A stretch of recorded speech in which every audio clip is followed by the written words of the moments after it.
The latest on the global tech outage that's affected everything from hospitals and businesses to air travel. And this is the scene playing out at airports across our area and the world. Thousands of flights delayed and canceled, causing airport chaos and frustrating travelers. Good evening, I'm Natasha Verma. Steve has the night off. Nearly 24 hours since the first reports started coming in. The ripple effects are still being felt. Here's the latest on what experts are calling the largest IT outage in history. The domino effect set in motion when cybersecurity firm CrowdStrike pushed out a faulty software update to computers running Microsoft Windows. The company's CEO making it crystal clear the massive outage wasn't the result of a hack. While the city's critical infrastructure and emergency services were not impacted, the outage seemed to affect most aspects of life. At the height of the outage, some procedures were delayed at Memorial Sloan Kettering and throughout the RWJ Barnabas Health System, and DMV offices across our area were forced to turn away drivers. Well, we have live Fox 5 team coverage tonight. Duarte Geraldino is answering the question many of us are asking: what exactly is CrowdStrike, and how does it have such a grip on thousands of companies around the world? But let's start with Jessica Formoso live in LaGuardia, where the travel nightmare is still haunting flyers tonight. Jess, how's it looking out there? Natasha, we're in Terminal A and things are a lot better at this hour than they were earlier. I mean, this morning, this waiting area was packed. Now, last we checked the board as we were coming on the air, the 4 Spirit airline flights are now delayed. The 2 words no passenger wants to hear: delays and cancellations. Unfortunately, we've been here for like 4 or 5 hours minimum. And then we've already had a flight booked from earlier this week. And then we had to rebook it for today. And then today we found out, what was that, the IT thing, the global thing? Now we got to rebook for tomorrow night at that. But this was a situation all day at airports throughout the country. A global tech outage caused widespread delays and cancellations, sending airports into chaos. FlightAware.com's misery map showing a 24-hour time-lapse of the madness. American Airlines, United, and Delta grounded their flights overnight. All ground stops were lifted by noon, but by then, the damage was done. We're a little annoyed, a little stressed, because we came from Detroit, obviously, so we were like, what if we just go home? But that flight got canceled, so we couldn't even go home, so we kind of stranded in a place where we've never been before. By this evening, things were getting better at LaGuardia Airport's Terminal A. Folks were going through security in hopes of boarding a flight at some point. However, this family arrived at 10:30 this morning.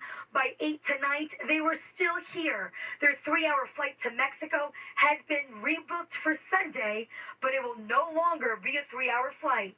O sea, tenemos un vuelo normal directo de... Now it will be 12 hours because it's a connecting flight, no longer a direct flight on Sunday.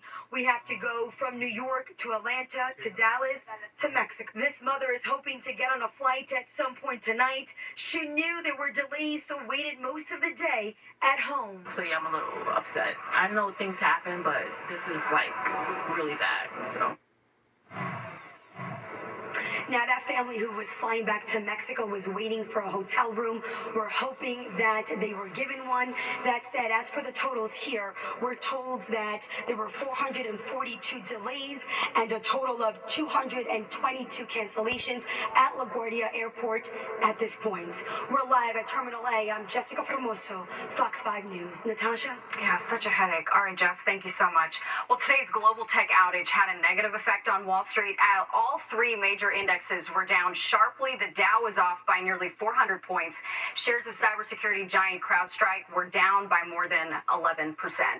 Well, now to the big question everyone is asking tonight: what exactly is CrowdStrike, and what caused most of us to get that blue screen of death when we logged onto our computers this morning? Fox 5's Duarte Geraldino has been looking into it and joins us live with what he found. Hey, Duarte. Hey there, Natasha. There are still systems that are not completely operable because of what CrowdStrike is calling a faulty software update, but they're working to fix that. But in the meantime, here is exactly what they do.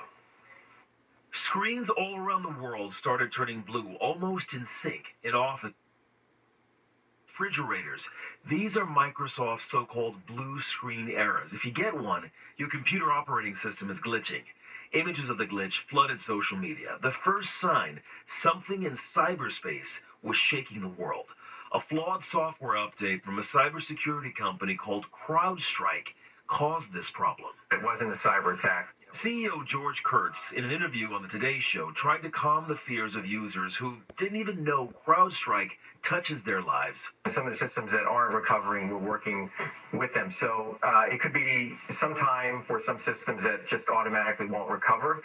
But it is our mission, is why we're here, to make sure that every customer is fully recovered. Much like its software, CrowdStrike operates in the background, defending its more than 29,000 customers from cyber attacks.